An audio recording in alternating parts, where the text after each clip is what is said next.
السلام علیکم خواتین و حضرات، ناروے میں جو حادثہ ہوا ہے اس کو آپ سب دیکھ چکے ہیں، اور پوری دنیا کو، خاص کر کے مسلمانوں کو، اس نوجوان نے جو ہے ایک پیغام دے دیا ہے اپنے عمل سے۔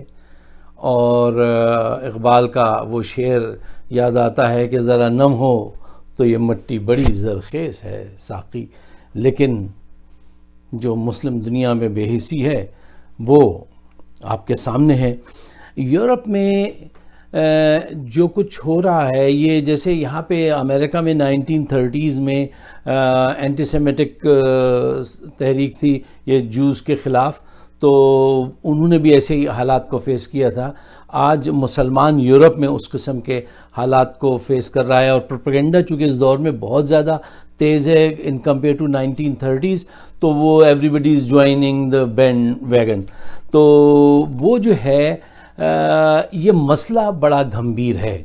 اچھا، اس کے سلسلے میں سب سے پہلے یہ دیکھنا چاہیے کہ مسئلہ کیا ہے، کیسے پیدا ہو رہا ہے، اور اس کا سلوشن کیا ہے۔ میں ابھی پاکستان کے ایک بہت اچھے پولیٹیکل کومنٹیٹر ہیں، ان کو سن رہا تھا، اور بڑی مایوسی ہوئی کہ ان کی ساری گفتگو جو تھی وہ تھی کہ اس دور میں ایسے بے ادبی کی گئی، اس دور میں یہ کیا گیا، اس دور میں یہ کیا گیا۔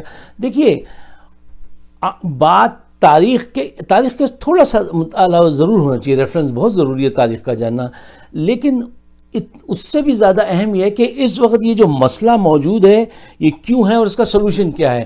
سارا وقت تاریخ کھنگالنے میں گزار دی۔ دیکھیے، آپ بیک ویو مرر سے گاڑی نہیں چلا سکتے۔ ہمارے ہاں سلوشن پہ بات کسی بھی پروگرام میں نہیں کرتے ہیں۔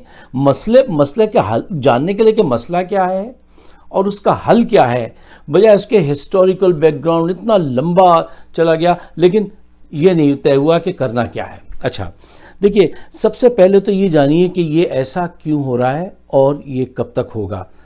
دیکھیے، ہم اور آپ، پوری دنیا قرب قیامت کی طرف بڑھ رہی ہے۔ اب یہ 9/11 جو تھا نا، یہ اس کا بہت بڑی بک کا پہلا پیج پلٹا گیا تھا کہ اتنا بڑا حادثہ ہوا اور اتنی تکلیف ہوئی، اتنے لوگ اس میں مارے گئے، اور یہ اب ہم آہستہ آہستہ جنگوں کی طرف ہی بڑھیں گے۔ یہ جنگیں رکنے والی نہیں ہیں۔ اچھا، اب طے یہ کرنا ہے کہ آپ اس سلسلے میں کیا کر سکتے ہیں۔ دیکھیں، یہ حالات تو ایسے ایک سے بڑھ کر ایک جنگ ہوگی۔ اب کوشش یہ کرنی ہے کہ آپ کو بھی اور کسی بھی دوسرے مذہب کو بھی، کسی بھی انسان کو، چاہے اس کا مذہب کوئی بھی ہو، اس کو کیسے بچایا جائے اور کم سے کم نقصان کیسے ہو۔ ہمارا جو سب سے بڑا مسئلہ ہے یورپ میں خاص کر کے وہ یہ ہے کہ یورپ کے مسلمان ابھی تک اپنی برانڈنگ نہیں کر سکے ہیں کہ بھئی وہ یورپ کے لیے کیا کر سکتے ہیں۔ دیکھیں نا، جیسے امریکہ میں آج مسلمانوں نے بڑی اچھی برانڈنگ کی ہے، and I'm very proud Pakistani American. دیکھیے، آج یہاں پر مسلمان جو ہیں we are sitting on a giving end not at the receiving end۔ یہاں پہ مسلم تنظیمیں جو ہیں وہ لوگوں کے گھر کی اگر بجلی کٹ جائے تو اس کو چیک لکھ کے دیتی ہیں۔ اکنا نام کی ایک تنظیم ہے یہاں پر۔ اچھا، اور لوگوں کو فوڈ اسٹیمپس کھانے پہنچاتی ہیں بیماروں کے گھروں پہ جا کر، اور کپڑے دیتی ہیں، مطلب اتنی سروسز دیتے ہیں لوکل لوگوں کو۔ بچوں کے پاس بہت سے غریب نیبرہڈ ہیں جہاں اسکول کھل جاتے ہیں، بیگ نہیں ہوتے، بیگ تقسیم کرتے ہیں۔ تو وہ gradually becoming the part of the society, اور سب کے پاس یہاں پہ اتنے پیسے ہیں کہ وہ پیسے اس مد میں چیریٹی جہاں پہ رہتے ہیں وہاں ضرور کرنی چاہیے۔ پاکستان میں بھی بہت بلینز میں پاکستانی امریکن چیریٹی کرتے ہیں، لیکن وہ اب یہاں پہ بھی کرنے لگے ہیں۔ یہاں پہ برانڈنگ ایسے ہو رہی ہے کہ اس وقت close to 22,000 Pakistani physicians are working 24/7، اور بہت اچھے نام کے ساتھ۔ صرف پاکستانی مسلمانوں کی بات کر رہا ہوں کہ 22,000 کے قریب تو وہ کام کر رہے ہیں۔ اس کے علاوہ ہمارے سائنٹسٹ، انجینئر، پروفیسر، اور بڑا ایماندار بزنس مین ہے یہاں پر، اس پہ ٹرسٹ کیا جاتا ہے۔ اور ایک نیبرہڈ میں اگر مسلمان چلا جاتا ہے تو سب لوگ خوش ہو جاتے ہیں، کہتے ہیں اب یہاں کی قیمتیں بڑھ جائیں گی۔ کیوں؟ یہ امن پسند لوگ ہیں، یہ دینے والے لوگ ہیں، وہ کچھ پارٹیسپیٹ کر سکتے ہیں سوسائٹی میں۔ یورپ میں اگرچہ ہمارے پاس ایجوکیشن ریشو کم ہے، اس کے باوجود بھی آپ اپنی برانڈنگ اپنے کردار سے کیجئے، اپنی ایمانداری سے کیجئے، اپنے ٹالرنس سے کیجئے۔ بہت ساری چیزیں ایسی ہوئی ہیں ماضی میں نے فرانس میں دیکھا تھا کہ ایک نوجوان نے کتنے بلڈنگ اوپر چڑھ کے ایک بچی کی جان بچائی تھی۔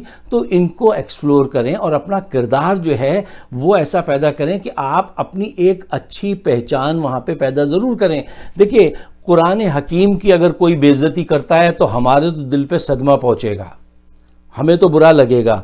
آپ صلی اللہ علیہ وسلم کی شان میں اگر کوئی گستاخی کرے گا تو پھر وہ منظور نہیں کی جائے گی، اس کا پھر سہنا پڑے گا۔ اچھا، لیکن یہ پاگل پن سے آپ باز رہیے گا کہ گستاخی یہاں پہ کی ہے، پاکستان میں بس کو آگ لگا دی، کسی کی موٹر سائیکل جلا دی۔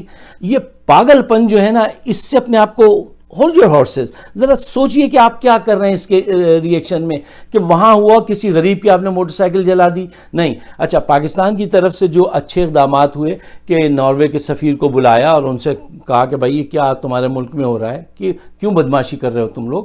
اچھا، اب OIC کو کانفرنس بلانے کو بھی عمران خان نے کہا ہے